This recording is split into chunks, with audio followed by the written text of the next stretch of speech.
excited about this platform. And today, my guest is the Prophet, and I've been following him for a while. And he has an amazing story, and so we'll go ahead and get started. And tell me about yourself. How I did have no idea how to answer that. It's crazy. Me and my homeboys just talking about that when somebody like, tell me about yourself. Mhm. I have no idea what to say. You had to ask me something. Okay, I don't know how to so do that. a lot of people like to be asked, tell me about yourself. So how did you, so let's just get down to it. Your name, you are known by the prophet. So why do people call you the prophet? Why did they, how did you come by that name? Well, it's not the prophet. It was just prophet, Okay. right? And so okay. So I used to rap, right? And so right before I kind of like started getting on the radio in my city and stuff like that, I used to rap around the neighborhood, and I had a huge following on the south side of Toledo, right? And so, majority of my raps was talking about standing on the corner and gang banging and stuff like that. And so I had this rap called Belmont Affiliated. And so as I'm rapping, the whole neighborhood rapping along because they done heard me rap this rap in school and on the corners. And so this guy for the Nation of Islam said, "Hey man, you got too much influence on this community, man. You got the older dudes looking up to you, and you still a child. Why do you mislead these people with black on black genocide? We already endangered species as black men, especially your age group, right?" And Hmm. so I had this rap called Liberation. And it was never Emancipation Proclamation. We still on plantations every day. I see segregation and black incarceration. But it was like a thought provoking song. I was like 15. So the guy was like, goodness gracious, I didn't even know you had that much knowledge. You really a prophet and don't even know it, right? And so my homeboys who always just get on me because I was so hypocritical in the neighborhood. Cause like I'm on the block selling weed with a gun on me, gang banging, everything. But then Hmm. I go in the house and read Malcolm X, and I come on this gang banging war zone talking about, man, we need to put our money together and buy our own community, protect the community, and all this stuff like that. And then, oh, we ain't trying to hear that Farrakhan prophet stuff, all that stuff. And so when he said prophet, everybody's like, that's so that, you know what I'm saying? And so they Right. So took we it as a stuck. joke, like, man, we tired of hearing this dude. And then my homeboy named Endo, he was the real big rapper in the town. And he was locked up with a guy named Prophet from Cleveland, Ohio, who got life in prison. And he was like, man, you remind me of my dude Prophet. And then everybody like, and that's where it stuck from those two instances. And so since I was a kid, my name been Prophet. Oh, that's cool. That's cool. And so you said you used to rap. Do you still rap? Do you still enjoy rapping? No. No. Uh, nah, I don't rap anymore. I don't rap Okay. anymore. Okay. Well, that's cool. But and then so and I was as I was going through, you said that you were incarcerated. So tell us a little about that. Like what happened? How you said I don't want to give too much away, but tell us about that. Like how much time Uh, I, were you? I never did a lot of time. I ain't never been Okay. no super jail, but I'm not like a super convict or nothing like that. But Right. the time I did get locked up for the longest, because I used to go to jail. One time I got arrested like 14 times in 1 month, just for because on my street you couldn't stand on the sidewalk. You go to jail for loitering. And Mm-hmm. then my cousin, me and Lil Russ, we used to start the dice games on the block all the time. And so now you got 100 people on the block, and with the dice games, it's gonna lead to fight and arguing all night. And so the neighbors look at me like he the cause of this. And so I used to get the police called on me all the time. And then my cousin Russ, if we hang together, they gonna arrest us for gang related activity. It was crazy, me and my first cousin. And so I'm always arguing with the police and stuff like this. So one time the judge cussed the police out in court. She's like, this guy been arrested 14 times. Y'all never found nothing, standing in front of his mama residence where he live at. And so I'm laughing at the police and taunting them and stuff. So the next time he come arrest me, I'm like, I'll be out an hour, pig. Shit. He said he had the drugs. Like, nah, you got a felony this time. And you know what I'm saying? And I'm trying to argue. My homeboy was like, man, would you shut up, man? Tell it to the judge.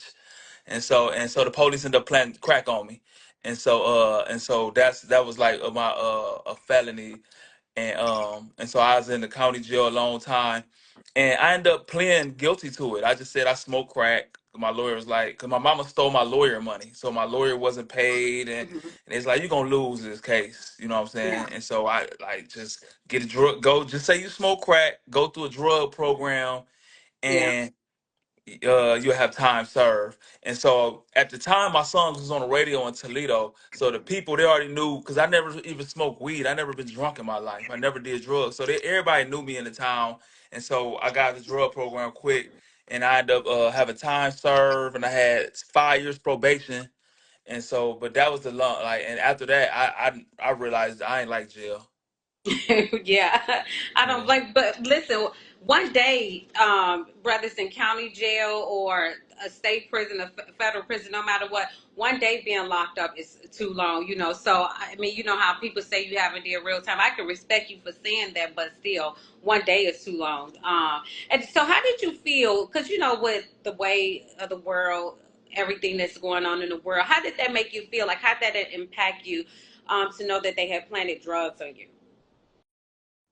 I wasn't surprised because Mhm. before that I got beat up by the police a lot. Mhm. And then out my household, I have two people raised in my household who got murdered by the police on two different occasions. Mhm. And like I said, I got arrested 14 times on one, like just for standing on the sidewalk and called every N word under the book. And so, and then, I got Black Panther Party tattooed to me young, you know what I'm saying? So I always, and so it was just a day in the life of a young dude in the neighborhood. So Mhm. it ain't really affect me like that. Like I didn't expect too much more out the police and stuff like that. So it really didn't affect me like that. Well, that's good. That's good to know. And so, why did you? And I mean, why did you turn to the streets? Like, well, I know that's a question that everybody asks, but sometimes people just have to do what they have to do to survive. So, would you say that that was the case for you? Like, while you was selling No. drugs, or this is something you Uh, chose to do?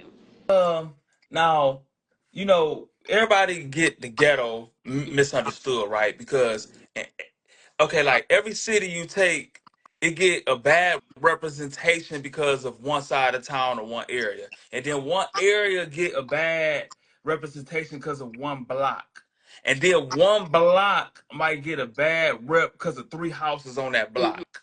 That make I'm from that. I'm from the household, the couple houses that make the block bad, that make it the worst block in the city, and so it was like it was in my household in my block. So the war zone, like where all the killing in Toledo news and stuff like that, it's coming from my household and like my block. The people, like I said, everybody, everybody in my mama household got killed before the age of 20. You know what I'm saying? Like two people got killed by the police, Fred and Dion, and so it was in my household, right? But um, I never had to go join a gang or nothing like that. That was just the household. That was just the block. And so what made me really press it first of all, I sold my first piece of crack at 8 years old, right? It was a guy named DG Lee. Um, he ended up like, here, just keep running these to them and I give you $2 off every piece. And so I was doing it at 8, but this how I knew my spirit was different. It broke my heart because all the people I served was my friends' moms. I'm looking like, damn, that's why they don't have a TV. That's why they got to eat at my house. These my friends' mom, so it broke my heart. You know what I'm saying? And then so pretty soon after that, I started smoking weed at 9. So me and my homeboy smoke. We used to roll up dead leaves in a brown paper bag and we'd smoke it. And once we get a headache, we thought we getting high. And so the I think older dude was like, we y'all all gonna used to kill, do that. At huh? least I did. I said a lot of us used to do Yeah. that. And so there's like, man, y'all gonna kill yourself. Y'all might as well smoke weed. And so it wasn't like I had to jump off the porch or find the trouble. The trouble was in my household and in my block. And so it was an easy, it was just second nature, you know what I'm saying? And so like but I would never consider myself like a super drug dealer. I was more of a frontline gang member. And the reason I took gang banging way more serious than making money and hustling. And the reason why I took gang banging so serious, it wasn't because like yeah, I'm joining this gang and I'm gonna kill you because you from this other side of town. So like I said, like my family was the first blacks on Belmont Avenue in 1942. It was a whole Polish neighborhood. Then another black moved in, another black moved in. So it was the white flight. Everybody left, and this became the worst neighborhood in the city, well, predominantly black. And Mhm. so my block is made up of four families. And so we, all my friends, we grew up together as 5-year-old kids walking to Pickett Elementary around the corner. So these is my friends, and all majority of my friends' mamas smoke crack. You Oh feel me? yeah. And so my mama didn't smoke crack. So a lot of my friends ate at my house and played basketball in my backyard. And I always like kind of a leader. And so these is my friends. And so I had a kind of ownership of the block. So we got taught at a young age, like you had to protect this block because people come through here shooting, they want to sell drugs on the block, and so that's what it had that like, and so that's what kind of my role became like in the neighborhood. And so, so I guess that you pretty much answered my question. Like, how was it? How was it for you growing up? Like, how was it? And so, with that, what makes you feel like? What set you apart from that? Like, how did you know you was different? You said you felt like you was different. What made you feel that way? Like, did you feel like that? Like, after things started to happen for you, or was it just something that you just kind of knew? I was just born. Everybody knew I was different. I Hmm. was always different. Like I said, I was on the block, but I'm still reading Malcolm X books at 10. You feel me? Right. Hmm. Like like I actually cared about like I didn't let people none of my friends ever got bullied. I take the fight for you. I love my friends. And Hmm. so my family was even different. Like my family took if you ain't had nowhere to go, my family took you in and you could be a crackhead and come stay on my Aunt Jean house. Like we was just always different, even though we the criminals on the block.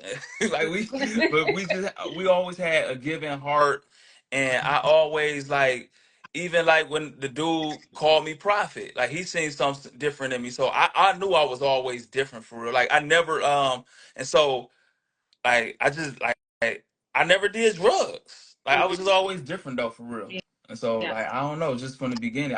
And so when everybody's getting gang banging tattoos, I got gang banging tattoos on me too. I got Belmont on me, but I got Black Panther Party tattooed on my shoulder when I was 14 years old because I was reading Bobby Seals and Huey P. Newton books. Hmm. So I was always different though. And that's good. And it's good at that age that you knew to continue to educate yourself because sometimes people just, get so caught up into the streets and feel like, okay, it's not cool, to educate yourself. So I commend you for that, but at least, knowing that you were different and stepping out and not being afraid because some people don't do that. Some people just get caught up in that life and that's it and that's all for them. So and you also I see where you spoke about or you tell about like how you got stabbed, how you were stabbed. Like how did that affect you? Like what happened? What led to Now that? that changed me. That really changed me. Yeah. So I was now I live in Atlanta now. But I lived in Atlanta before from '05 to 2009. And so I was just coming back to Toledo and I had the song with Life Jennings that was popping and so as I left Toledo, my name got even bigger.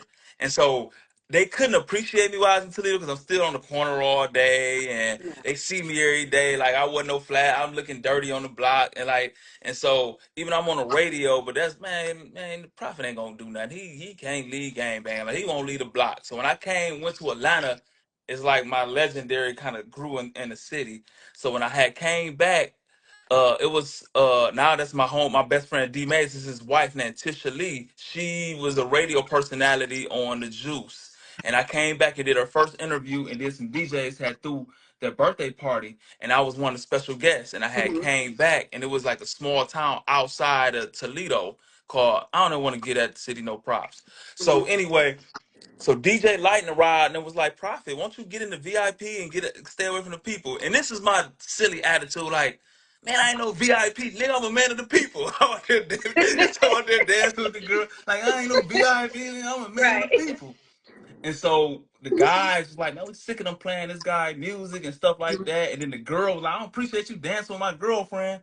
And so I'm like, and I've looked, these dudes been causing problems the whole time. So this why now this where God come in at, right? I really believe God speak through us. Like God speak to us through like we call it a gut feeling, but that small little voice, man, God spoke said, leave the dance floor. It ain't that serious. My mind said, Nigga, I ain't no punk. Nigga, I'm from Belmont Avenue. That's my mind. That's how stupid I was, right? So one dude's end up hitting me.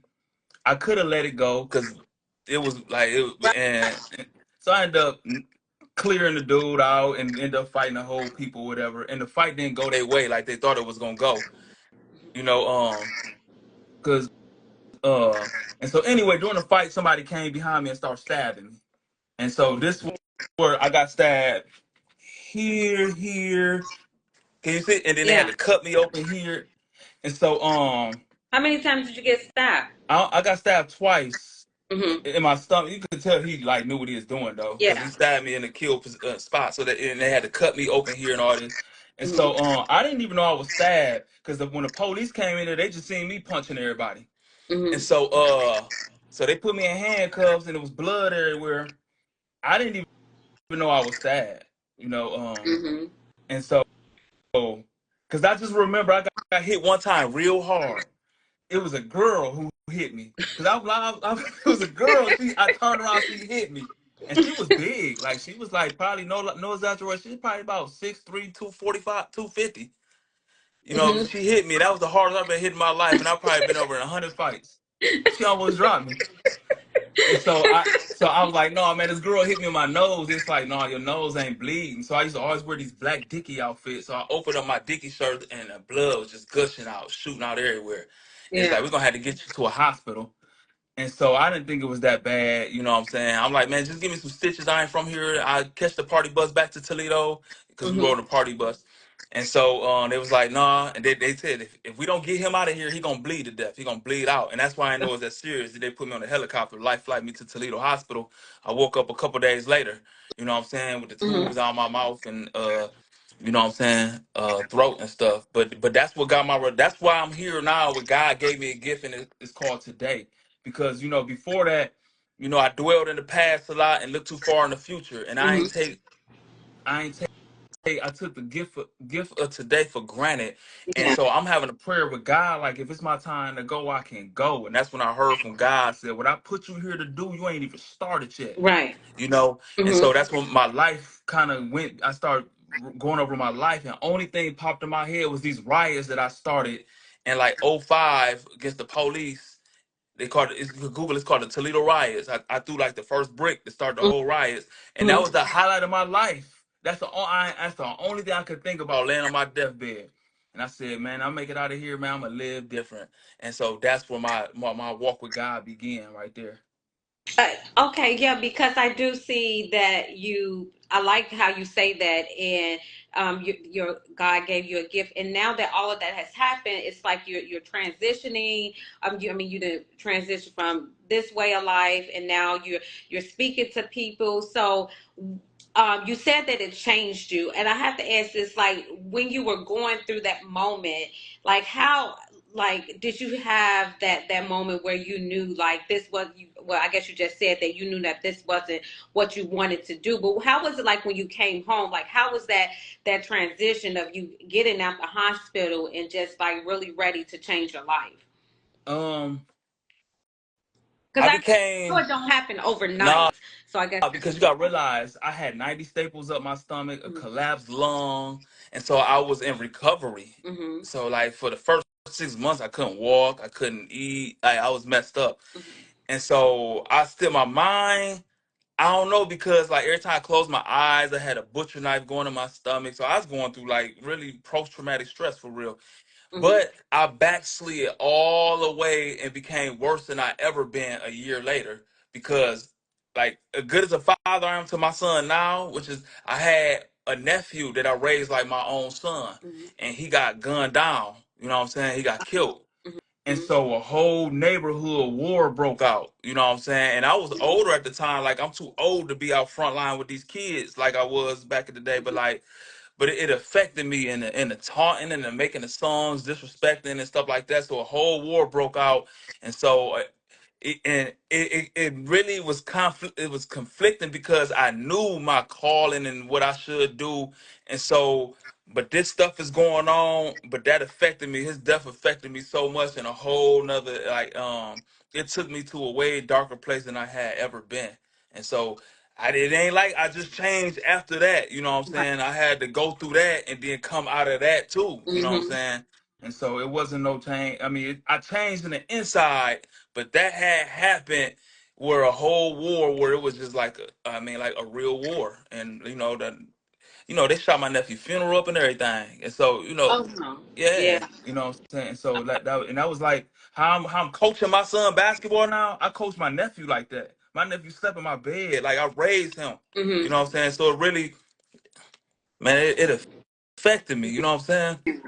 Yeah, and that would affect anybody because that's a lot to go through. And so after you were going through that transition and everything, and so you said, and you also said like um your son changed you. And I know for me, I have kids, and I know when I had my sons especially, it's like when I had my sons, I just looked at life totally different. Like I just had this, I don't know, like it was just, I just looked at men differently because every time I look at a man, that's somebody's son, that's somebody's child. When at first I didn't always view things like that, but being a mom, being a mother, um, and now you have your son. So how did that all play together for you? Before I answer that, I want to say something to what you just said. That is so powerful, right? Mhm.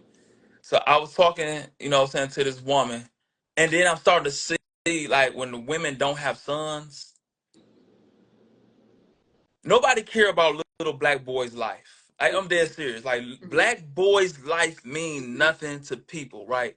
And I say that because like we they celebrate King Von and Lil Durk. Somebody smoking on Tuka. Tuka was a 15-year-old little kid who Chief Keef and them said we smoking on Tuka, who got killed in Chicago, and they became platinum artists and got cheered on. Mhm. FBG Duck got gunned down on YouTube, and they sharing it and loving it, right? Mhm. And so if a dog got killed online, everybody would be so appalled that a poodle got stood over and got gunned down. Right. Or if it was a woman or a white guy or anybody, but long as it's a black dude from so black life don't mean nothing to nobody except if you a mom with a black baby and Mhm. stuff, a black boy. And so I was talking to this woman who's so God fearing and scripture thumping all day long and all this. And so my whole mission, because I lost so many people, bro. Like even after my nephew Fred get killed, my nephew Day Day get killed a couple years later. And so black boys getting killed just really bother me. You know what I'm Yeah. saying? And what bring pain in your heart is what God has qualified you to heal. Mhm. And so that's my purpose is young black boys. That's why I coach. That's why I talk. That's who my whole message is for. Mhm. Developing young black N words into productive black men. Mhm. You know, and so this girl was telling me like, you should have the same feeling about grass, because when grass get cut and it bleed, that's the smell. You should mourn that, just like death. I said, grass. You compare grass being cut to black boys, and then she was this animal loving thing. Animal life should be care. I said, y'all care about these poodles more than black boys, because you listening to Chief Keef no smoking on him, but this animal breaks your heart. We shouldn't eat animal flesh, but this black boy dying don't affect you none. Mhm. And so I said, you need to have a black baby, a little black boy, so you probably can have more empathy. Mhm. Because and so but I'm glad you said that. But my son did change my life. Now Mhm. that was the change. When I seen him born, I had a whole nother perspective. Even though me and his mom really wasn't all like that and stuff like that. But when she used to complain about that baby kicking in her stomach, I'm like, dude, that little dot ain't hurting you. Cause I'm just looking at the ultrasound thinking it's just a Yeah. dot. Yeah. Like, and so Yeah. I didn't realize that this was a real human being. And when I So seen much that more. baby born moving, I said, that was in your stomach? Mhm. Like, and then I almost passed out, man. That changed my life to see the birth of I seen so much death, but to actual see a birth come out, man, I almost fainted, man. And I said, wow. Because I was already going back on the right track. Like, I Mhm. know what I need to do. I was kind of getting over the Fred, But when that baby was born, I said my baby would never see Belmont Avenue or the South Side of Toledo, Ohio. Mhm. And I said I got to get out of here, and that's why I'm here now, seeing the birth of him for real. And that's good. And I really, you know what, I really commend you for that. And I just want to touch back on what you said, like as far as our young black boys, just black men in general. Because my sons, they're all grown now, but it's still even as grown men, like they weigh on your heart. I had a lady tell me one time. She said, "Enjoy your kids while I have a daughter too, but enjoy your kids while they're young, because when they get older, they'll be on your heart." And I totally get it now, because now that my sons are grown, I wish that my sons were like still playing baseball, still playing football, doing all of those things, because at least I know that they were right there. They're right there with me. They're gonna come home. I'm gonna give them a bath. They're gonna go to bed. But now that they're in the world, and although thank God they're not in the streets, but you still have that fear. That fear, because I have three black young men that's out there in the world. So the things that you are doing to give back to the community, I really commend you for that. And just like I think that Cherie said, they are forever our babies. That's true. And because people are like, well, they're grown, but they're still my kids. They're still my babies. They'll always be my babies. And so with you giving back to the community, I really commend you for that. And so what other things are you doing? You said that you're coaching a basketball team. How was that for you? Is your son on the Yeah, team? he is. Oh. Far as the basketball aspect of it is very hard because they are so awful. Like, because they 8-year-olds. You know what Okay. I'm saying?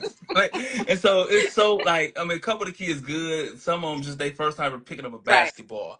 But but I love it because I'm not in it to get them to go to the NBA. I'm in it to teach these little boys man principles. Like, so when we get in the huddle, I said, what do we lead with?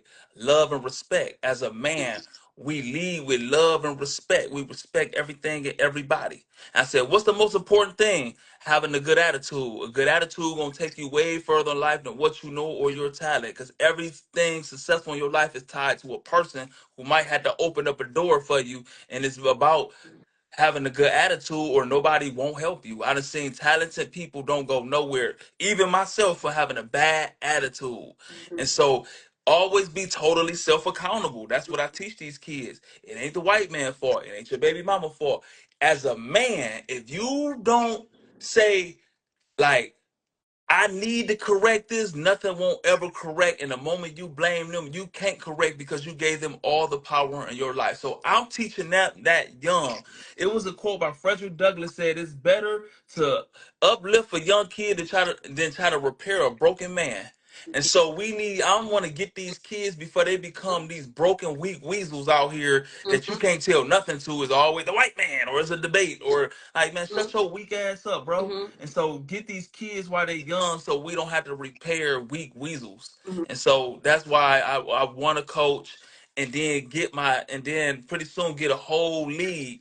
And while we got the kids there, we could have a tutoring program set up to teach these kids about having good attitude and manners and about finances and about communication Mhm. skills and stuff like that. And so that's the whole goal. And instead of us as adults out here feeding the community, we taking these little kids out there and feeding the community because I believe in Christ's principles. We suppose Jesus washed his disciples' feet to let the disciples know, if I am who I am and I'm washing your feet, how do you supposed to treat God's people? We are here to serve. And so let these kids know, man, as a man, we are here to serve. You know what I'm saying? Mhm. And so just give them that so they won't be that gimme, gimme, gimme, gimme selfish attitude. And so I want to get these kids while they're young so we could stop burying these 15, 16, 17-year-old little boys. Because I watched my whole generation before me on Belmont Avenue get wiped out.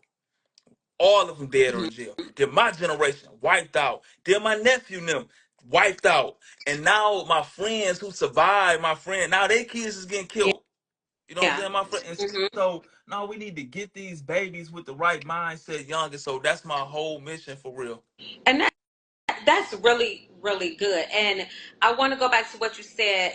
You are getting the kids while they're young because and you know, mental health month just passed. The May last month was May mental health awareness, and so that's like a huge thing for me. I believe in raising awareness for mental health all year, not just for the month of May. But you made a really good point where, you know, people get grown, they still playing the blame game. My mother did this, or it's the white man, just blaming everybody but for themselves. And for me, and what I've just based on things that I've experienced in life and people that I know, you know, different, just meeting people and hearing other people talk, I believe that it's a lot to have to do with like childhood trauma that people don't deal with. It's unfortunate because, you know, we always had this stigma where, you know, um, our race, you know, didn't believe in therapy, didn't believe in seeking help. And so what are your thoughts on that, as far as even as an adult, young males going to seek professional help, going to see a therapist? What are your thoughts on that? I don't know. That ain't my lane. I mean, I if mean, it work, it do you? works. I mean, no. So I guess like, do you believe, like, if someone came to you and they said and they were having issues, not that you are there to heal them, do you recommend people to go to a therapist if that would be a solution for them? I never uh all the stuff I've been through, I never had a therapist. And Mm-hmm. so like I don't know. Like I mean, I don't know. That's not my expertise. That ain't my Yeah. lane. And so Mm-hmm. I look at it, okay, right. So this how I look at things, right? This how like the people who said like listen to me change their life, and this how I know my life changed, right? Right. Mm-hmm. Whatever we go through, right? I don't believe nothing happened to us that happened for us, right? And so when we allow God to use us, like when we wash feet, say that I've been shot up or whatever, all the stuff I've been through, right? Right. So I take that and understand, like, okay, let me get okay, right. When we go to the weight room, right, we lifting weights, right? I look at our problems like the weight room, right? Mm-hmm. When you first go, that weight is heavy. You can't get it up. Then you finally start get up. Now you super sore, right? You keep going and don't quit. You gonna start throwing that weight up, and it's gonna get easier, easier. Your problems or whatever happened to is not gonna change. Mm-hmm. You got stronger because you kept going, right? And so this how you heal yourself, in my opinion. Mm-hmm. When you learn the lessons and you go through and you don't quit and don't give up, you help another person get through that because you learned the life lesson. This what got me through that. This will help you right here. And when you teaching and you serving, you start healing, and then you be grateful whatever happened to you, because now I just affected 10 lives for the better. And I believe we heal by serving other people. Mm-hmm.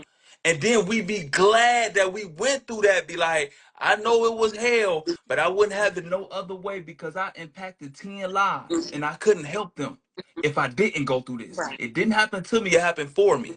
And so that's what, and those are God principles. You know what I'm saying? Mm-hmm. That's why Jesus said, wash feet. Mm-hmm.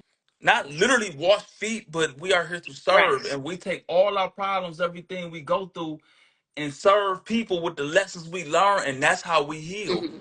For real. Like, and Yeah. that's just I believe that. I believe a lot of other stuff is like putting, I don't know, that worked for me. Mm-hmm.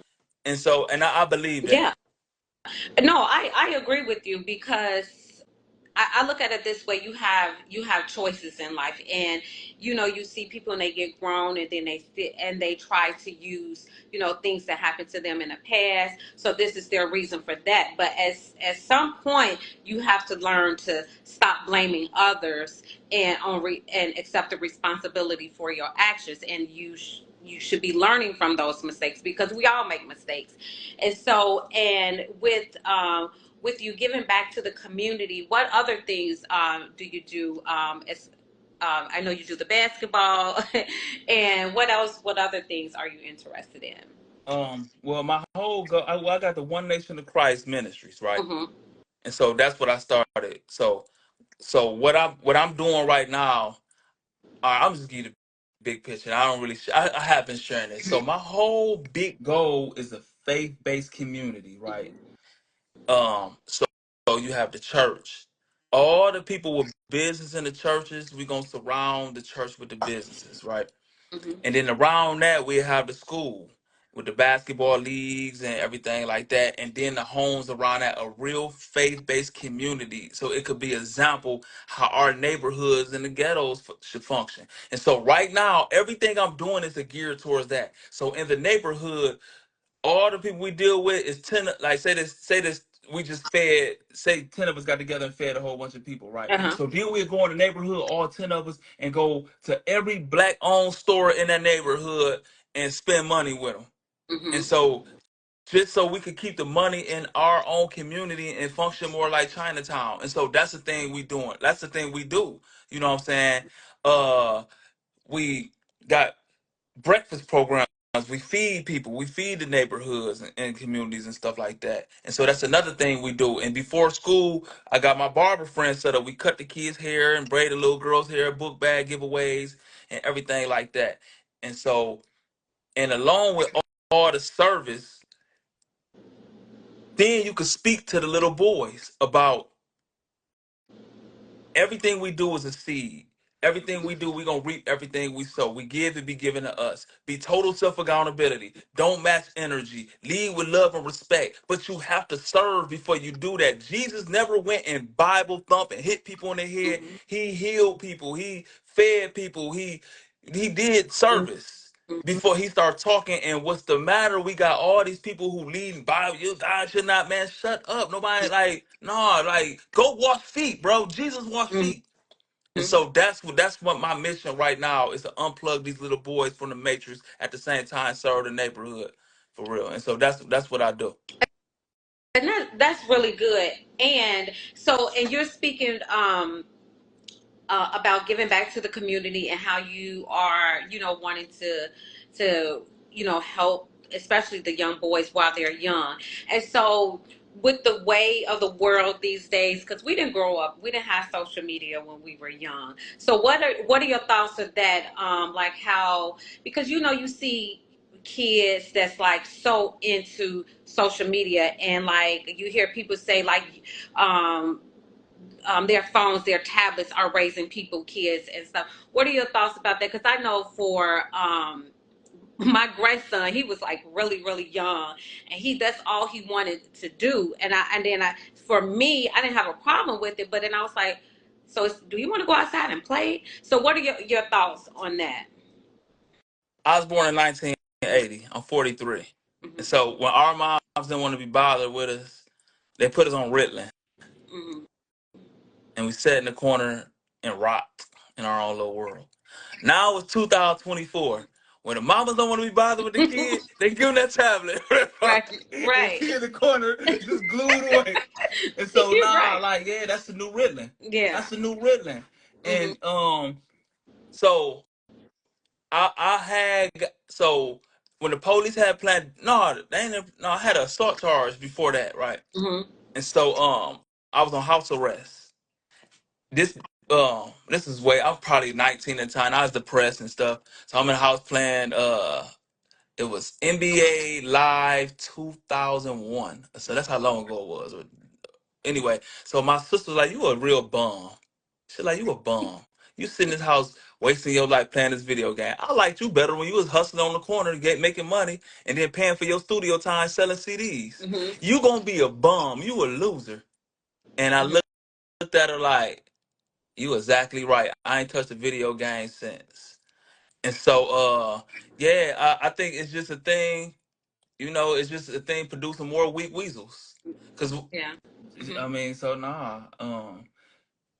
I can't speak because I don't allow my son to do it. Like, Right. you know what I'm saying? Right. Like, I mean, my son, like, he play basketball. He outside with his kids. They play football. Like, and so, like, I don't allow that. And I think it's just a way that you don't want to be bothered with a Hmm. kid. And it make, kids stupid for real. Yeah. Because I see Well, yeah. it. I Yeah. know a boy 17, 18 years old, standing 6'6", won't go outside, won't play sports, won't go to school, won't even bathe, smell like a billy goat, just glued to a game all day, and Hmm. that make you irritable. Somebody say something to you, man, you ready to cuss them out? So no, man, it's a thing. Like it's another thing just to weaken, like it weaken men. Hmm. Yeah, that's why and that's why I asked, and again, that's why I commend you with that for that. Like, giving the kids something to do, showing them other way of life other than just social media, just sit on their phone, on their tablets. That's why I would tell my grandson, okay, you only have this certain amount of time. I'm taking away from you, or he don't get a chance to use it at all. And he's really smart. Like the kids, these kids are really, really smart these days. Like they Yeah. come out the womb really smart, and I feel like it's up to us as role models, as parents, to lead them in the right direction. And so, what advice would you give someone that's like when life is lifing and they feel like giving up on their dreams? What advice would you give someone? I mean, don't give up on your dreams. I don't don't I give mean, up on your dreams. based on your life experiences, like, okay, yeah, you tell them don't give up on your dreams. I understand that, but like, is it anything else that you would like? Any other type of advice you would give somebody? Like, if somebody was watching right now and they just was having a hard day and they're like, you know what, I don't want to do this, I don't want to do that. And or even if they wasn't watching right now and they came to you and they said like, I'm going through this and I just feel like giving up, I don't want to do that. Like, how would you lead them, how would you guide them, like what would you, how would you help them, or what piece of advice would you give? I really, I mean, like we, I don't know. I Mm-hmm. really like if I don't because I'm purpose driven, and Mm-hmm. so I always say I don't know, man. Mm-hmm. Like, cause it's gonna be spirit filled. It's gonna be faith And based. It's gonna that's be okay. scripture. And so And I that's always okay. say, what Mm-hmm. bring pain to your heart Mm-hmm. is what God has qualified you to heal. Mm-hmm. And so whatever you went through, whatever bothered you, whatever traumatized you, that is your calling to help other people get through that. But I can't help a person like if they mind on them all the time. What they if they don't get their mind off of themselves and be like, I'm gonna walk in my purpose. Mm-hmm. Ain't nothing nobody can say. Mm-hmm. Ain't nothing nobody that person gonna be forever. Like that's like whatever I tell them is gonna be putting a band-aid over a Mm-hmm. stab wound. But until we be like nothing happened to me or nothing is happening to me is happening for me and I'm learning lessons in this to help other people, man, we always that same is just gonna be a quick fix. Yeah. And so we have to walk in our God-given purpose for real. We have to, or we always gonna be mental problems. We always gonna be stressed. We always gonna be depressed. We always gonna have anxiety when we not walking in our purpose. When you not fulfilled on this earth doing what God put you here to do, you could have $1 trillion.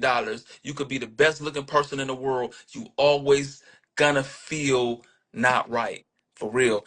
And then when you walking in your purpose, you can lose every dollar. You could take 100 bullets and you would smile because I did it for my purpose. Like, look what Dr. King was going through. Look what he's going through. Mm-hmm.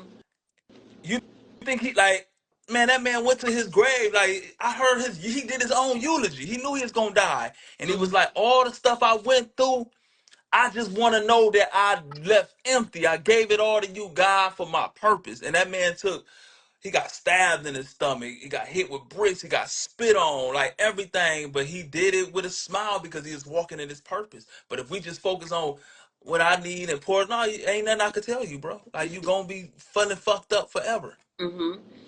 But that answered the question, and that answered the question, and I feel like that would help somebody because for me, you just giving it to them exactly how it is. You're not sugarcoating it. You know how some people want to come and they sugarcoat it and they want to like you said, put a band-aid on it.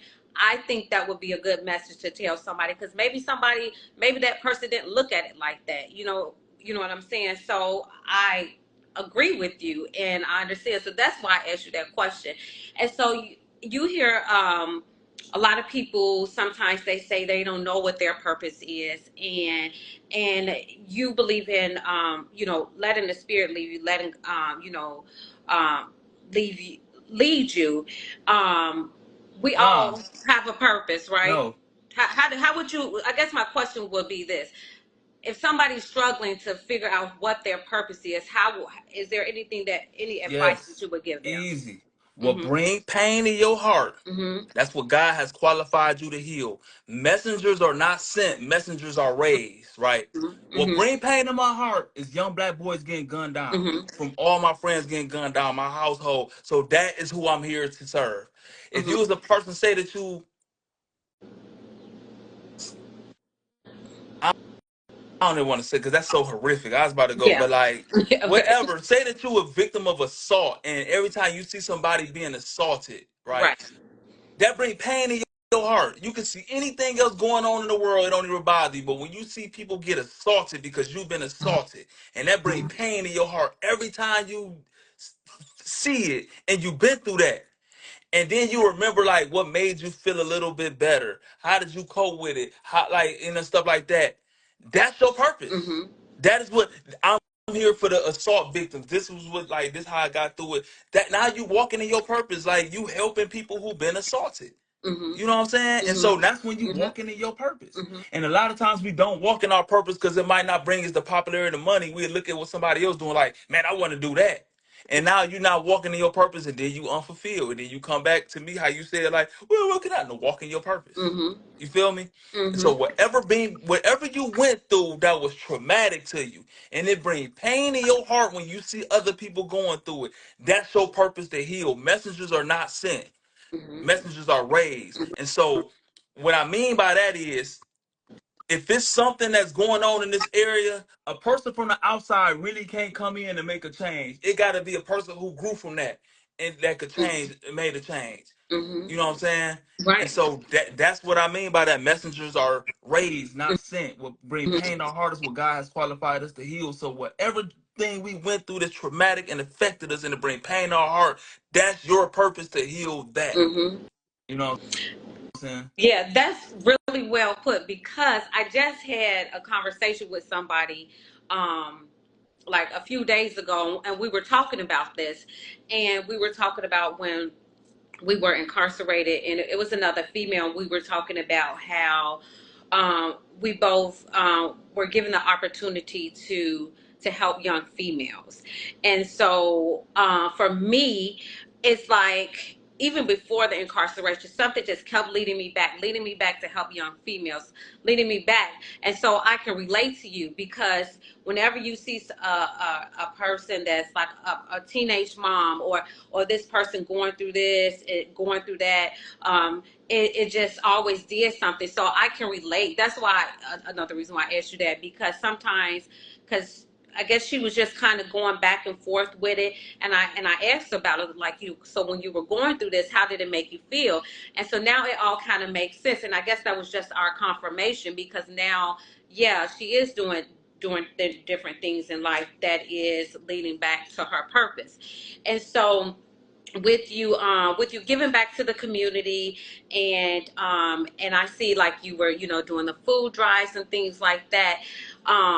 I want to say you are doing an amazing job. I really commend you for everything that you're doing for starting, I guess, setting that foundation for the young boys because that's what we need. We need more black men to be able to give back to the community, especially to our young black boys. And we're almost finished here. I have one last question for you because you said you sold your first. The first time you sold dope was when you was 8 years old, and you said that your house was that house, but you knew what to do with it to help people. So what would you tell your 8-year-old self today? Like if you could speak to your 8-year-old self, what advice would you give your 8-year-old self?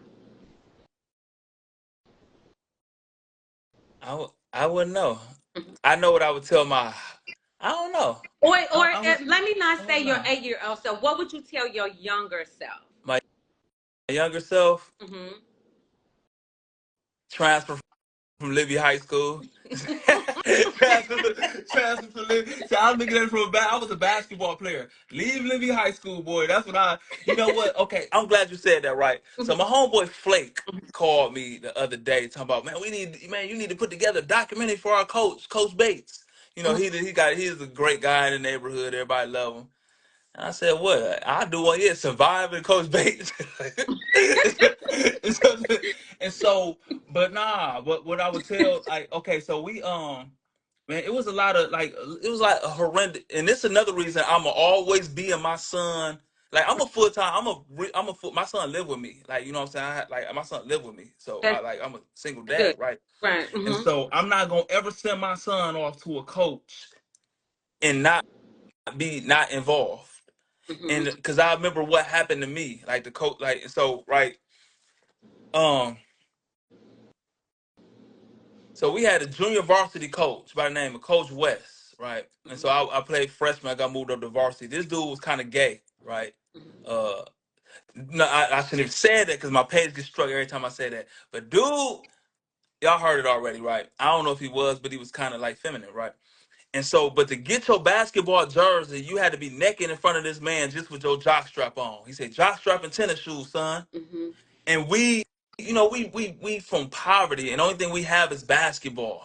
And so Mm-hmm. they dangle your dreams out in front of you to like play with you, like like some Diddy type stuff, right? Mm-hmm. And so I'm like, man, I'm not standing in front of you, you naked, bro. You know what I'm saying? So I got kicked off the team, came back next year. So so the varsity coach, well, you're gonna have to deal with Coach West again. Put me back down there. I'm not being naked in front of you, right? And so it was a guy named Lamar Carlos just playing these games with. Same game. This guy was 6'6" as a freshman, taking off dunking from the foul line. Had NBA tap, but they played these games. He got kicked off the team. He ended up robbing the store, getting 10 years. Oh no. Ruined his life. Great kid, 3.0 grade point average. Mm-hmm. He ended up getting out, going back to jail another 6 years in like 4 months. Now he got 18 years. And he never, like, he ain't been like, now he got another 18 years. Man, this guy had NBA potential, but them coaches playing games with him and stuff like Oh that. no. And so that's what make me like I'm gonna really stay in these kids' life, like my son's life. Mm-hmm. And so what I would have did, I'd have got out of there. And cause that's why I would never let nobody talk me out my dream again, because that same I let them play with me and they really kind of talked me out of my basketball Mm-hmm. life and stuff like that. And it got overwhelming. Like they talked me out of it. You know what I'm saying? Yeah. So I would have like forget them, bro. Just get away from them people and pursue that, Yeah. because basketball really saved lives in the neighborhood for real. Sports, Mm-hmm. even if you don't go to college but just those years that you can make it off not getting hooked on drugs or getting killed at 15, 16, 17. I graduated from high Mm-hmm. school and I'm not good at school at all, but I played basketball. Right. You know what I'm saying?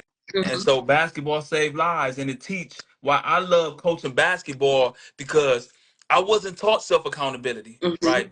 My mama, it was always like the white man. Like my mama told me at 17 years old, she said, "You need to find out what you're gonna do in life. You need to go play crazy and get you an SSI check." That's what she, you know what I'm saying? Mm-hmm. That was the Yeah. thing. She Yeah. I've told heard that. yeah, Mm-hmm. she told my cousin Travell, like, Travell, you 16, 17, you need to go get pregnant so you can go get you a house down there in them projects. So that, you know what I'm saying? So the Yeah. white man could take care of you. Mm-hmm. But when you play sports, you can't blame nobody else when you turn the ball over. It's on film. You have to work together as a team to win. And we taught like in the neighborhood is every man for himself. So we not taught teamwork, self accountability, Mm-hmm. and sports teaches all that.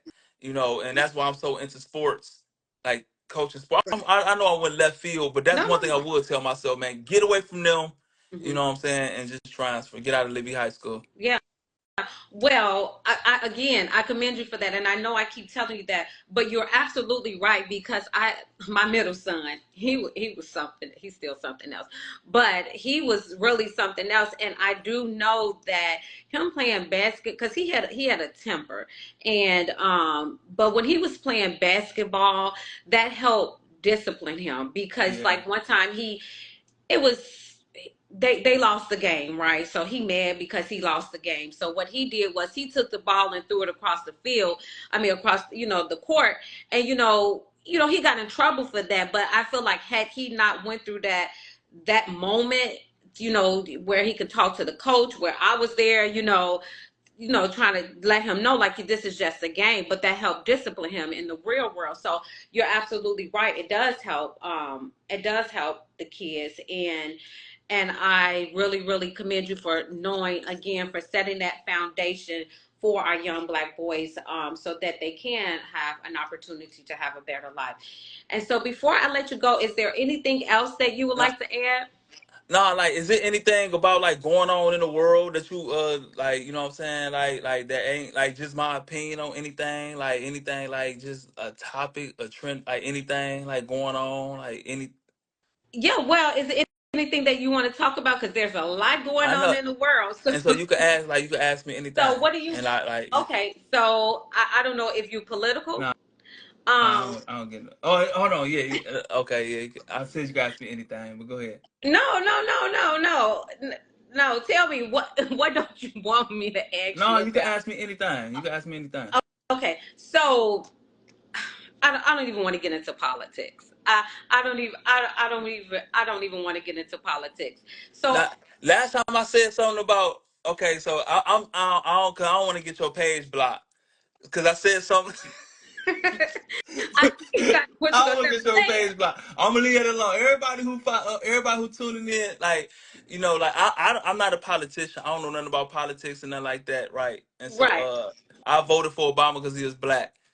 So but like no, but like But Joe Biden, man, when he gave that transgender man woman of the year, man, that broke my heart. I Mhm, feel bad for women, man. Women go through so much, birthing babies, raising these kids on their mhm, own, gotta be mama and daddy, women being raped and assaulted by men, and mhm. you see Cassie get beat down like that, can't defend herself. Right. And like I didn't know, like, cause none of my homies, like, man, we warriors. Like we Right. frontline warriors. So none of my homies none of my homies was domestic violence types of Right. guys. So I never seen in my real life, I have never seen a man punch a woman, beat a woman up in my life. Like my Mhm. mama never had a man, so I ain't go through none of that. So I never Right. seen that. Mhm. And so women go through that. I didn't know that all man. And so I was so So how did it make you feel when you saw that video? with Diddy Yeah, with beating the girl up. yeah. Hold on, let me get. All right, I'm gonna get to that. But the Joe Biden giving that transgender Yeah. woman of the year, bro, Mhm. I would never vote for him, bro. Mhm. Like I'm dead serious. Right. But did he beat that girl up? Man, you know what's crazy? It really, I mean, it was bad, but I mean, I heard he been doing that. Yeah. Like it ain't really moved me like that. Mhm. It really, cause you know what? Okay, now just cause I said my circle don't beat up girls, Right. that don't mean nobody from my block or my neighborhood. And Mhm. so what I got mad at, like, we know the dudes who be beating up girls. They like we all hear this stuff. Mhm. Nobody says nothing about them dudes. Y'all still homies with them. The girls still date them. They still the good guys in the neighborhood. Love like that. Y'all know these people getting beat up. Man, why are y'all so outraged about these rich people, bro, who don't care nothing about y'all, bro? And so that's how I felt about that. Mhm. Man, care about your sister getting beat up by her boyfriend. That's how I Mhm. felt. Mhm. Yeah, yeah, I agree. And to touch on that, a situation happened where I knew this guy who used to beat on this lady, and when he found out that his sister got beat up on, I had to tell him, like, hey, wait a minute. So you felt like it was okay for you to go put your hands on this lady, but can't nobody put your hands on your sister. You know what I mean? So I understand what you're saying, and it's not, of course, as a woman, that I was Yeah, just to see her go through that really like made me feel some type of way, because this is exactly. how I am. I don't. Hold on, can I say something real fast? Uh-huh. You remember I said what bring pain to your heart is what God has Yes. qualified you to do. I Yeah. never been through that. Yeah. I never was a woman Yeah. beater. None Mhm. of my homies didn't beat women. My mama didn't get beat. Mhm. And so it really, like, it ain't, you know what I'm saying? And You can't so, relate. yeah, Mhm. and so that's why you have to walk in your purpose. It's not meant for you to jump on every cause Right. that, like, do follow what God put in your heart and walk in your Mhm. purpose for real. Mhm. And so Mhm. that's why and so, yeah, and as a woman, of course, you're going to feel that more than me. Right. Right. And yeah. And so yeah. So that really like, because this is what I was gonna say, because you know how you was hearing like all of the accusations and people saying I'm the type of person, I don't, not that I don't care, but I don't see it. So it didn't happen if I didn't see it. You know what I mean? That's just kind of how I am. Not to say that it didn't, but I don't have proof of it, you know. But then when things come out, it does make you feel a different type of way. You know what I mean? As I said, especially being a woman and especially experiencing different things in life, you know, it's just kind of like, you know, that didn't sit well with me. Um, and is there anything else that you would like to No, discuss? it's Because cool. you don't Like want to we talk ain't got about nothing. I politics, mean, it's and cool. I don't Like want to get into politics, and that's kind of nah, we like my good. Like thing that I I do don't want because to I don't force like nothing. And much. so like if it's over with, it's over with. But like if it's anything else you need to ask me and stuff like that, I'm you got my time. But I Yeah. don't want to just be like, okay, we're gonna be on here like and just be like, nah. No, no, And so, but if it's no, anything no, else you no. want to ask me, I always like to ask, like, because sometimes there are things that I don't know about you, because you know your life, and is there anything else that you would like to share? You know what I mean? About anything? Is there anything else that you would like to share? man, what I would like to share, what I would like to share I just really believe if we all live with love and respect, the world will be a way better place. My homeboy Jeff T told me, man, he told everybody on the block this. Jeff T, he dead now. You know, Jeff T was the neighborhood crackhead too. And we used to be fighting, arguing every day with each other on Belmont. And Jeff T was like, look, bro, y'all wouldn't be fighting and arguing like this if y'all just led with love and respect. We ain't gotta like each other, we ain't gotta agree with each other, we ain't gotta hang with each other, but we gotta respect each other. Mm-hmm. And when I applied those principles, because I was a disrespectful kid, that's why I've been over 200 fights. This tooth been knocked out. That's why I'm stabbed up, shot, everything under the sun. You know, I was disrespectful. But once I applied respect, lead with respect, I've been everywhere in every ghetto all over America and never had a problem. Not because I'm a tough guy and not because nobody afraid of me. It's because I lead with respect. If this the rules and the protocol of your environment, I respect your rules. Even if I don't like it, I just won't go. And so when I say lead with love, love is not a feeling, love is an action. Scripture teaches us love is patient, love is kind, love is giving, love is forgiving. Those are all actions. Like is a feeling. And so when you feed people, when you serve people, when you forgive people, when you help, that is acts of love. And so if we led with love and respect, our life will be a lot better and our world will be a lot better. And so I just say, especially to the young men, man, you do not match energy. Just because somebody else being a scumbag and a weak weasel, you Mm-hmm. don't kill your integrity. You don't kill your respect, your morals to match in. I match energy. That is so weak of a human Yeah. being, bro. And so my message to the young men, bro, do not match energy. Keep your respect and your love and your integrity no matter what everybody else doing. And that's when you lead with love and respect. You know Mm-hmm. what I'm saying? And so when I say lead with respect, if you see a homeless man and you see a billionaire, man, you don't just jump on that billionaire giant and treat him golden and then disrespect this man because he can't do nothing for him. You treat them both equally with respect, respectfully. You feel me? And so if we live with love and respect, the world will be a way better place. And I got the 7 principles of our organization. Mm-hmm. And the first one is the golden rule. And that's the golden rule to any faith. Mm-hmm. Is do unto others as you want done to you.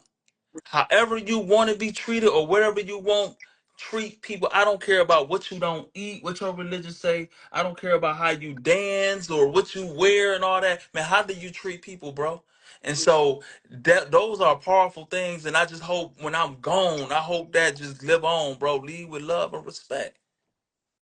Yeah, I agree with you. Amen to that. Because that's one of the things that I always used to tell my kids. You know what I mean? Like treat and I live like that. I don't match energy, because you match with somebody energy that could end up really bad. And for me personally, I always try to treat people how I want to be treated. You know what I mean? I try to be respectful to everybody, because that's just who I am. I don't like the negative energy. And so is if people want to get in touch with you because you have really good energy, you have you can help people, and you have your food drives that you're doing in the community. If people want to get in touch with you, do you have like a way that people can Yeah, get in touch with you, or do they yeah. just hit you up on Instagram? Yeah, hit me up on Instagram, Mhm. hit me up on Facebook, all my social media. I answer the messages. Okay. I ain't answering hey, and then like they just saying hey and then like that. But no, I answer because I, like yeah. And then I got a public phone number and everything up there. But so yeah, if y'all on here, y'all know how to get in touch with me. And I also wanted, so I see someone commented on here, and I apologize if I'm squinting, but she said that, and you never know what that other person is going through that day, and your energy may uplift them. Um, and she said your energy may uplift them. Can you see the message? Because I'm squinting and I don't Yeah, have I a can see it. Cause okay. you know what? When I be going on live, I'll be trying not to look at the messages because I start talking. I'm one track minded. But it says, and you Me will never too. know what that person is going through that day, and your energy may uplift them. Good message. Thank you. And Yeah. so when I be going live though, for real, a lot of times, and everybody know, like it be funny when I be going live. People be like, "Don't read the messages, probably, because then you gonna start talking. Then you gonna go all the way left field to forget." And then I had to ask them, like, "What was I talking Me about?" Man, Josh be at too. the time. Man, what up, Big Josh? See, that's my homeboy with Hey, but you know what's dope on this Mhm. line? I don't even know if she's still on here, but it's a rapper from Chicago, and she's real. She's like one of the biggest rappers in Chicago. Uh, Uh, uh, Blazing Dial. Like she was just on here, and that was so dope. Like her coming on here, that was so dope. Really, yeah. I didn't see it. And I try not, I'm one track minded too, because if I would have been reading the messages through here, I would have been going left with you. So that's why I didn't. Uh, But now that we're wrapping up, I try, you know what I mean? So if anybody have any questions or anything that they want to ask, even if we miss it right now, myself and the prophet, he'll answer, reply and answer any questions that you all may have. Y'all can hit him up on Instagram, Facebook, all of the social media outlets. Um, and I can't see that. So, oh, but I do want to go back to what the other person said, to what Dion said when she said about you never know what how you may uplift somebody, and that is very very true because you never know what somebody is going through. So instead of matching somebody's energy, I feel like just be your unique, genuine self. And if you don't, I mean, we all have heard this: if you don't have nothing good to say, then don't say it at all. But I think if you do have something positive to say, you never know how that could uplift somebody that day, or even that week. So I don't believe in matching but energy. But go ahead. What you but got to like, say? so when I say don't match energy, I ain't even talking about like that so much though. Mm-hmm. That ain't what I'm talking about. Well, I Like, am, and I guess that's probably the field I work in. But go ahead. yeah. Now I get no. I was. Yeah. It's not no Right. wrong answer, but I'm saying like, but I was coming. I agree 100% what you Mm-hmm. said, but mine was more from a different perspective. Mm-hmm. Like, for example, okay, for example, right? If you a great woman and you a woman of integrity, right, and you dating a guy, or vice Mm-hmm. versa, and one of them is a scumbag and cheating, and you're gonna be like, I'm gonna get you back. I'm gonna get, and so you go, and if you don't believe in this, you gonna lower who you are to go cheat to Yeah. match energy with this scumbag. Mm-hmm. Don't do that, or even like, if everybody else like can't beat them, join them. Like I'ma just like you really believe in this, but they doing this, and so you match energy to get even with them. No, man, that's like no, don't do that. Like Mm-hmm. don't do that because it then some people be like, no, I got out my character. No, you ain't got out your character. You be no. If you got out your character to do that, no, you was in the character being who you acting like, and you start being who you was when you got low like that. No, you Mm-hmm. in character when you ain't. If you getting out your character. Nah, and Mm-hmm. so just always keep your integrity. Like if this what you believe in, these your morals and values, and Mm-hmm. your like stand on that. Like Right. stand on that, Yeah. because sometimes okay, we ain't got nothing good to say. Like, don't say nothing, but I really can't say that because sometimes you might have to say something to a Mm-hmm. person in correction that might not be good, and they Yeah, and you can't. Yeah, and so you some can't do it might that. not. Yeah, yeah, I Yeah, and agree. so sometimes a person might be like, "What changed my life?" My homeboy D Mays, right? I was getting everywhere. I got kicked out of Pickett Elementary. I got then from there. I had to go down to the school kind of close to the project, Stewart Elementary. I got put out of Stewart Elementary. Mm-hmm. I got banned from the whole district of. So I had to go to the north side with a whole different gang and everything. Robinson Junior High. Man, I went to Man, look, I had perfect attendance and straight F's at Robinson Junior High, right? My mama was like, Lord, what did I do wrong? I And so thought you was look, going to say a straight A's. heck, no, I had straight F's. And so I said, and so they was like, and then and so next quarter I did better. I had three D's, three F's. My mama was so proud, like, baby, I know you could do it. My aunt Linda, she was like, baby, I know you could do it. My uncle Perry was like, man, quit showing that dumbass boy grade card. Ain't nothing like, and so, but anyway, and so, I kicked off the basketball. Everywhere I went, it was a Right. problem, right?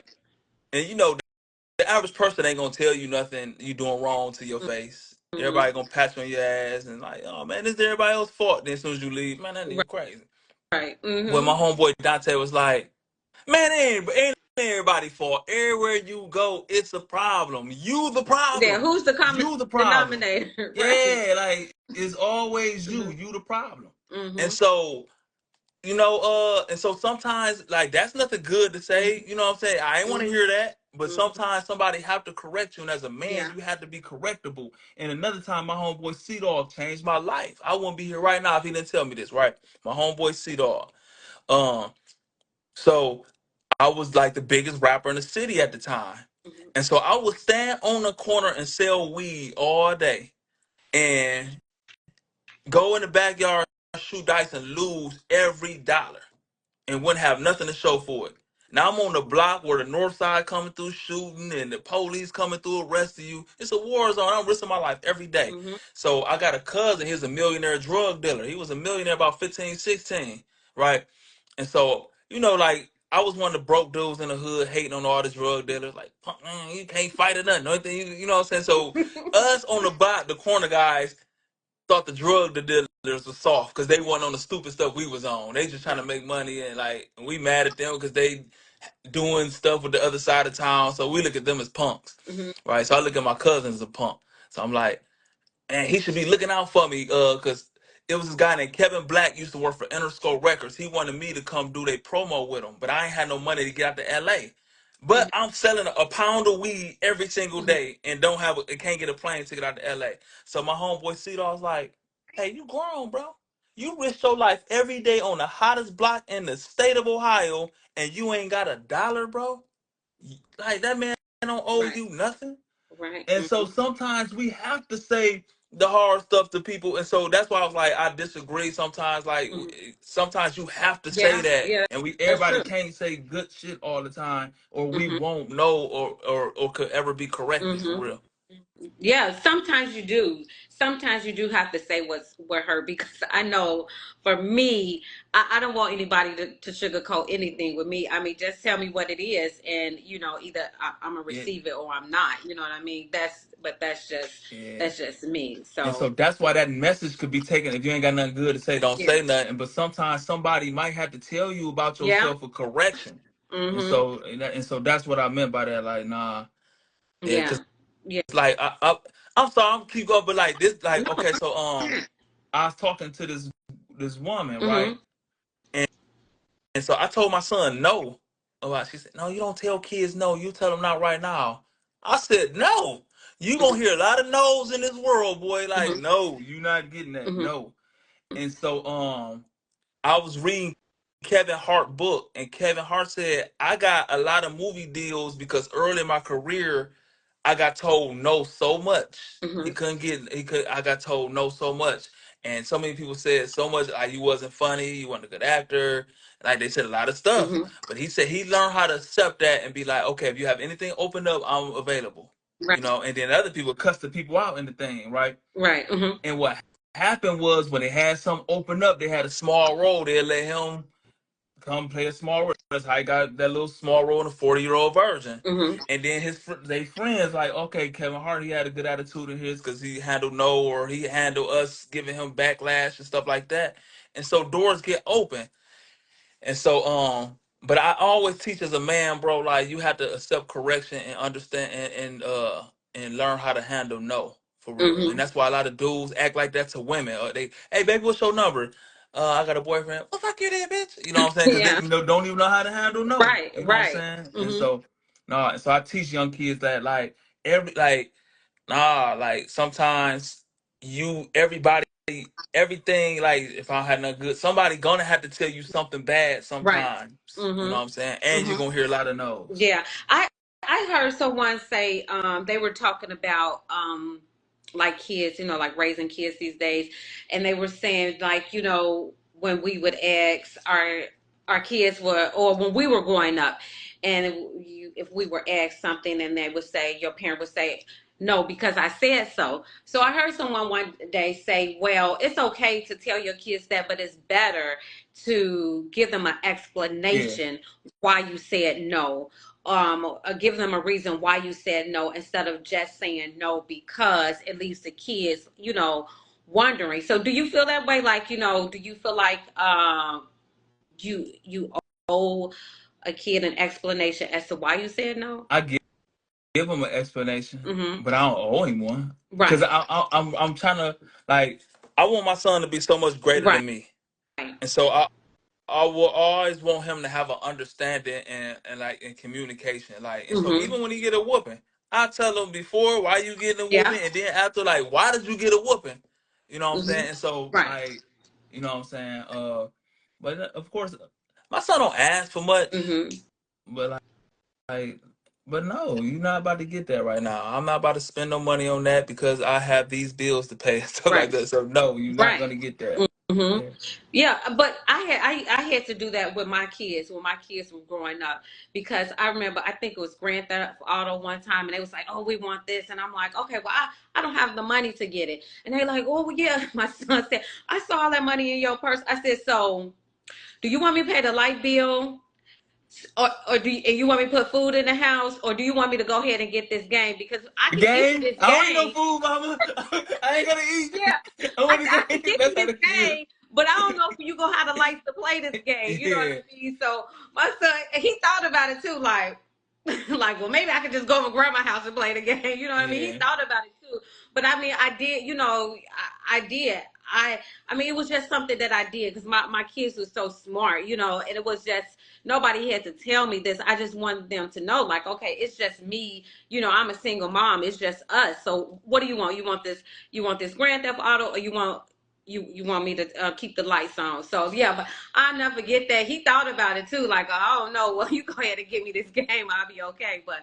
But yeah, that's a good thing, because I mean, to go back to what you said, sometimes you do have to tell people the things that they don't want to hear, even if it hurt. But they will probably thank you later for that. You know what I mean? Even if they don't get it now, maybe, hopefully, eventually, that they will get it. Um, so was there anything else that you wanted to add? Nah, we good. Are you sure? I got a feel like it's something else I got a feeling it's something else you want to add. No, I No. mean, I don't like. I mean, if it's anything that you feel like you want to know or want to ask, or you think the people will know, like, I mean, like, you could ask me. But Yeah, like, well, I was waiting to see if someone had any questions for you, if it's anything that they wanted to add, or any questions that they had for you or me, for that matter.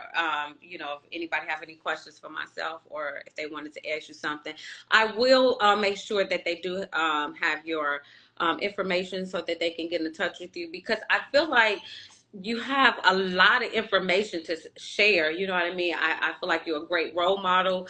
You setting the right foundation for our younger boys, and yeah, I feel like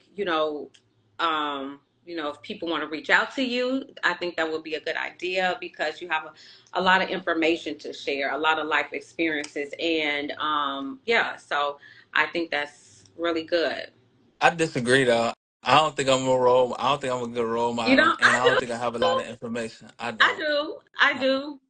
I do. I think you just gave us a lot of information right now. but that's just You on know, certain stuff. Like, it's so much stuff. I just know. Like, I only know a little bit of stuff, and I know what I know with that. But like, I don't have a lot of no, information. but this is what I will say. You have a lot of life experiences. We all you did. What was you just saying? What were you just saying about your purpose and stuff, and all of that? So you do, in my opinion, you do. You know what I mean? In my opinion, you could help somebody, and even if you don't know, maybe you could lead them in the right direction. Yeah. like with stuff like that, yeah. But it's just so I I mean, because can't like it's just so much. nobody knows everything. I mean, you know what I mean? Like nobody knows everything. We learn stuff every day. You know what I mean? You can learn. You have the opportunity to learn stuff every day, to learn things every day. So I think you do. And you know So what despite though, what and you may like say. a super flaw of mine too. Like, and Hmm. I offended somebody too for Hmm. real. Like, it's so much stuff I don't care about. Hmm. Like for real. Like one, everybody gonna dislike me when I say this. You know, one thing I'm jealous of dogs so much. Like I Of what? Dogs? dogs, DOGS? Okay, explain. man. Like, remember I was telling you about like how FBG Duck got gunned down on Hmm. camera and everybody applauded and shared and make memes of Hmm. it. And if that was a dog, it would have been an outrage, right? Right. So Hmm. I never forget it was 1998. Uh, and so like if you wasn't born back then, it wasn't no Netflix or a million channels or nothing like that. So you had to watch the commercials. So, you know what I'm Right. saying? You couldn't skip the. So it was just commercials, right? And so all right, I'm sorry to skip around, but y'all could Google this guy's name, Johnny Jordan, in Toledo, Ohio. He had killed his foster mama, like Hmm. burnt her body, all kind of stuff. Johnny Jordan, I grew up with Johnny Jordan. He grew up right across the street from me. And Hmm. so he was always going to foster homes and stuff like that because Frankie and Chris lived across the street from me. But behind them was a garage that was falling over with Johnny. Well, his sister's still out here, so I don't want to be like, you know what I'm saying? But like their family was like in the garage for whatever. Like they was like living bad, right? And Hmm. so Johnny used to have to beg for quarters and stuff, and like Hmm. for his people to go do drugs with, right? Right. Hmm.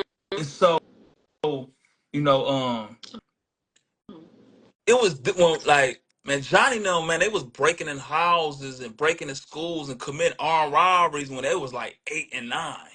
You know what I'm Yeah. saying? Like for real, for survival. You know what I'm saying? Yeah. And so we in the like we broke, we in the hood, we in the Hmm. neighborhood, but I ain't never was starving, or my mama never. We always had lights, and so Hmm. is if you really from that environment, it's levels to poverty. Right. Like you know what I'm saying? Hmm. Like if he didn't steal, he didn't eat. Right. Right. So anyway, he is in the foster home in 1996 or 97. We was juniors in high school. Johnny Jordan ended up killing his foster mom. And they wrote books on him and everything. He got books, everything on him right Hmm. now. Hmm. Uh, Burnt her body up, all kind of stuff, right? And so one thing I know, right? Majority of the killers in my name, not like I mean, I done been in a hundred shoot. I ain't talking about no, like I'm talking about people who got off on killing, like the people who love, like Right. a lot of them been touched for real. A lot of them been touched a lot of Hmm. times for real. Hmm. And so and that foster home system do a lot of people like messed up, man. Then when you like a black boy, it ain't it anyway. I'm going all the way left field, but anyway, so it's not. So I'm still dealing with the Johnny Jordan situation, Hmm. and so I see all these dogs. Adopt you a dog. It's so many. It's the homeless problem in Toledo, Ohio about these dogs. They got the dogs in there. Oh, tears down over the dog eye. Like, and they just flying on everybody, taking them in. They taking, licking, the white people licking the dog in the mouth, kissing them and stuff like that. And I was like, look at all these poor black babies with nowhere to go. It's no commercials like come get like these kids Right. who have nowhere to go. Hmm. And I was like, they care about dogs more than humans. Hmm. And then, it's some people from my neighborhood or who done killed my homies. Man, you kill somebody in our neighborhood, man, you do about 8 years. 8 years, you back on the streets. Even And like Jeff T, who I told was like, who taught me like lead right. with love and respect. Man, Jeff T stabbed a man to death, man, did 5 years back on the block. Yeah, like, and That's so that, like, that's because he sad. killed I'm not un, laughing, but that's sad because it's true. Yeah. because black life ain't worth nothing. Yeah. And Yeah. then Otha Jones fought a dog and did 8 years. You know what I'm saying? Yeah. I He get your did point. more Yeah. time for fighting the dog than man. Jeff T dead now. Saying like, man, Jeff T stabbed the man in his home, bro. He wouldn't leave. You know what I'm saying? And only Hmm. did 5, 6 years. Otha fought a dog did 8 years. And so it made me like, man, black. life, black boys' life in the ghetto is worth less than a dog Mhm. life. And so it Yeah. always, and then like I see now, like just man, there be women, man, who don't have a place to go. Like, Mhm. well, I'ma just not, cause if I can't have my dog, I'm not gonna stay there. And like, you about to be homeless for this dog? And Yeah. I just hate how dogs are placed on higher level than Mhm. humans. Man, Jesus told us to wash feet, not literally wash feet, but serve his people, bro. And we don't care about our people, but we put dogs, we serving dogs. Yeah. And so while my heart being broke about these little black boys, I'm talking and dating these women who don't care about these black boys, but the dog, they love them But they look. dogs, bro. Mhm. And we can never connect like that. And so that will make me like, I can't stand these dogs, bro. Cause these dogs, right now, Prophet, if I go to Toledo and get gunned down, whoever killed me gonna do 10 years, another gangbanger got killed and murdered, bro. Mhm. Nobody gonna That's care, it. and they gonna be in the north side of town and the east side of town who don't like our neighborhood. Man, they gonna be sharing that. They gonna be smoking on the profit pack, and ain't nobody gonna care. Mhm. Man, if a dog die, bro, man, Mhm. it's gonna be the saddest thing in the world, Mhm. bro. And so that I do have something against dogs because of that. We, well, you shouldn't have nothing against dogs. I get where you're going, but you shouldn't have nothing I against know. dogs. I'm jealous of them. Shit. I didn't expect you to say that. Yeah, man.